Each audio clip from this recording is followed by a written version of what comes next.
अगर 6 तारीख तक हमारी डिमांड को विचार नहीं किया गया, उसके ऊपर मंथन नहीं किया गया एसआईटी ने, जातिवाद के नाम पे बांग्लादेशी इस तरह का एक नैरेटिव जो सेट कर रहे हैं, उससे कहीं हटा लेना, जान लेना। माइनॉरिटी डिफेंस कमेटी जो कल हमने 26 जनवरी को ऐलान किया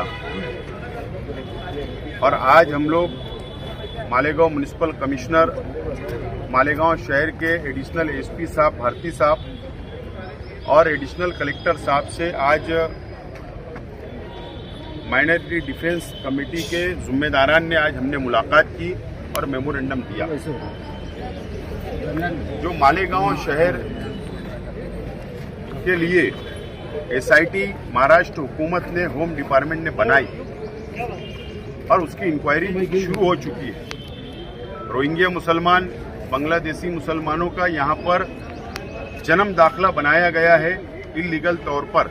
इस तरीके का इल्जाम लगाकर एसआईटी बनी और एसआईटी किरीट सुमैया इनकी डिमांड के ऊपर बनी, जो बीजेपी के लीडर हैं, और एक मर्तबा नहीं कई मर्तबा मालेगांव शहर आए, तहसील ऑफिस में आए, कॉरपोरेशन में आए और मालेगांव शहर को बदनाम करने का काम किरीट सुमैया कर रहे हैं और 4000, 5000 अलग अलग रोजाना अलग अलग आंकड़ा वो सामने ला रहे हैं। सरकार ने ठीक है एसआईटी बना दी, हमारा एसआईटी को विरोध नहीं है, एसआईटी सरकार का हक है, अधिकार है, सरकार बना सकती है और सरकार ने बनाई।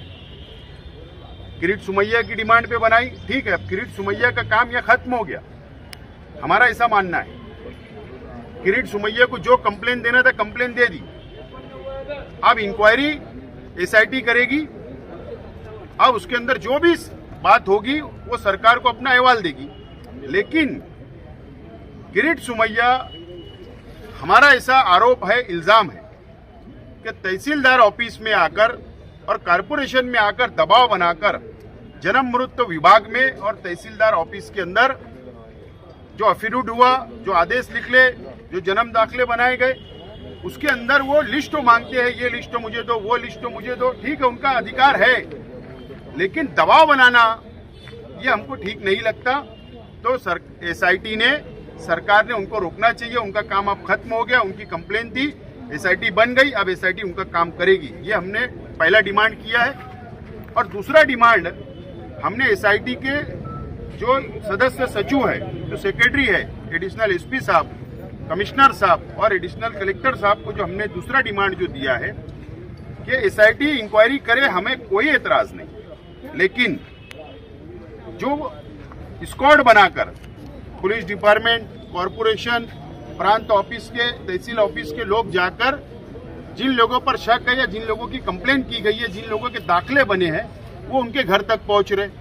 तो वहां पर उनकी घर की औरतें घबरा जा रही है, बच्चे घबरा जा रहे हैं, मोहल्ले के लोग घबरा जा रहे हैं, शहर के अंदर एक घबराहट है, लोग परेशान हैं। तो ठीक है,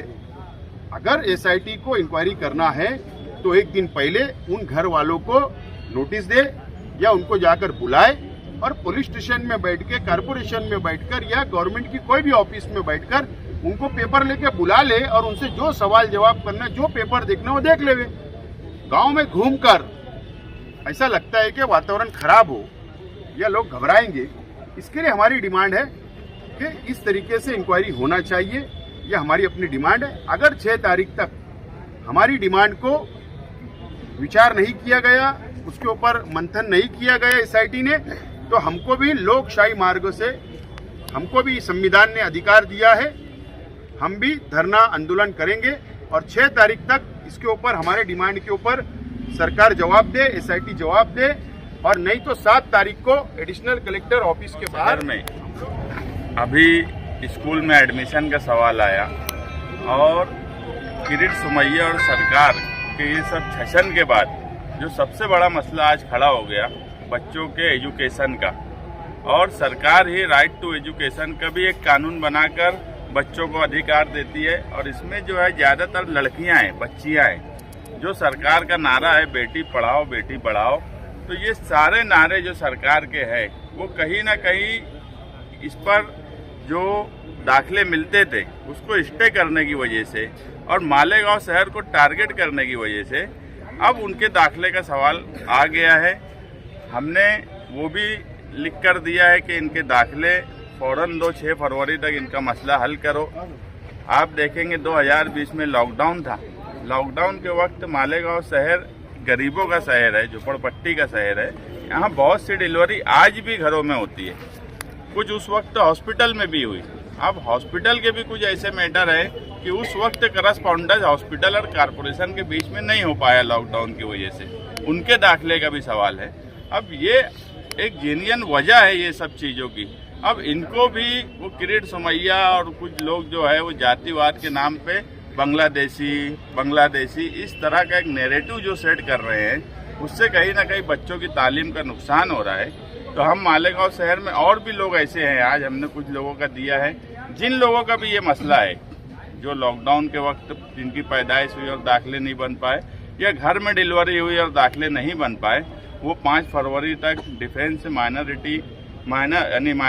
डिफेंस कमेटी के जिम्मेदारान से रब्ता करें, उनसे मिले। हम इंशाअल्लाह कोशिश करेंगे कि उनका किसी भी तरीके से दाखिला बना कर दिया जाए, क्योंकि ये उनका तालीम हासिल करना उनका हक है और उस हक से वो महरूम नहीं रह सकते। और अगर ये नहीं मसला हल हुआ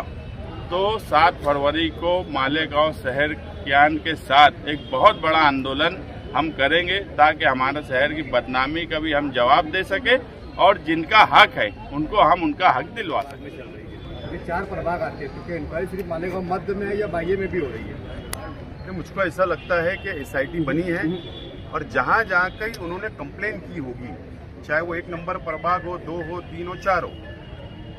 वो डाटा भी हमारे पास नहीं है प्रभाग वाइज, लेकिन जहाँ की भी कंप्लेन होगी तो ये वहाँ की इंक्वायरी करने वाले हैं। सिर्फ हमारा यही बोलना है कि घर तक ना जाए, आप उनको ऑफिस में या पुलिस स्टेशन बुला के इंक्वायरी करें।